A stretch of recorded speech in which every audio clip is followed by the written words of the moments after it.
Taking bets on the 52 SuperSeries is risky. Last year's racing went down to the wire, and this year the picture is no clearer.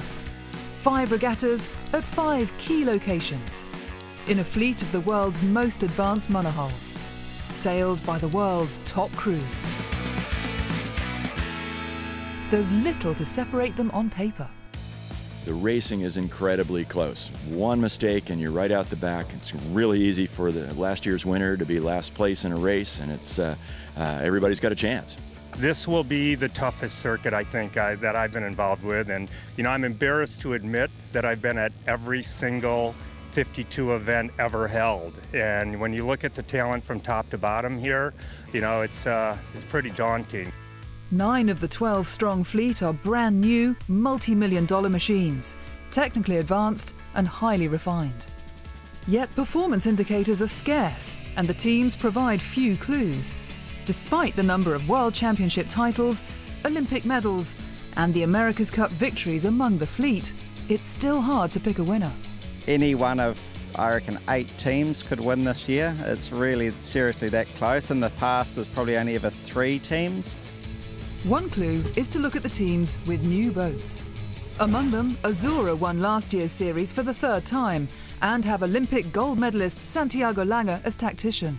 You need to keep improving. You know, if we don't improve every day on our speeds, for sure some other teams will do, and then at the end of the season we will have a problem.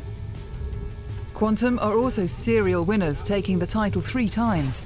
They have an America's Cup programme running alongside, headed by Terry Hutchinson, and have Cup skipper Dean Barker taking the helm. You know, I feel that we complement each other well on the boat, and you know, I think he brings a very high level intensity, and you know, I guess I try to balance that out a little bit at times. America's Cup challenger of record Rossa enters the 52 SuperSeries for the first time. They have a star-studded cast, including Oracle Racing's Cup-winning skipper Jimmy Spithill. It's a different discipline. It can be just as challenging, for sure. But it's taking me a little while to get my head around it, you know, just in terms of where you're looking for the puffs and how long it takes for something to arrive, how long it takes to get somewhere. But certainly you have a lot of time to talk about stuff, that's for sure.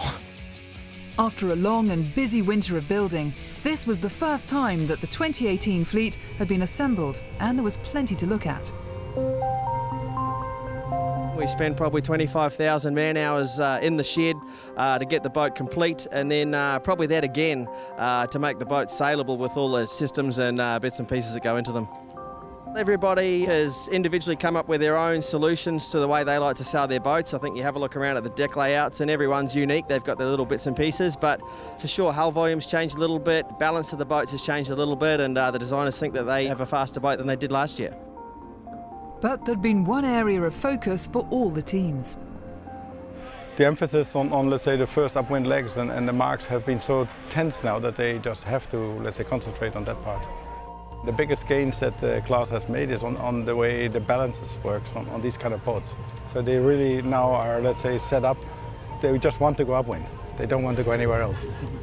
40% of our training time has been focusing on our starts and out of the start, making sure that we get the boat in the right gear to hold lines with the other boats, because that's the key. If you can get your nose out of the rest of the pack after 2 minutes of the start, you're going to be looking very good. You're going to be top 5 in the mark.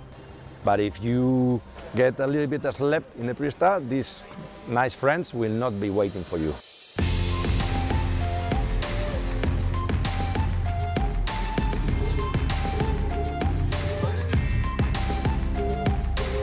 When the talking stopped and the racing began, it was clear that no one could take anything for granted.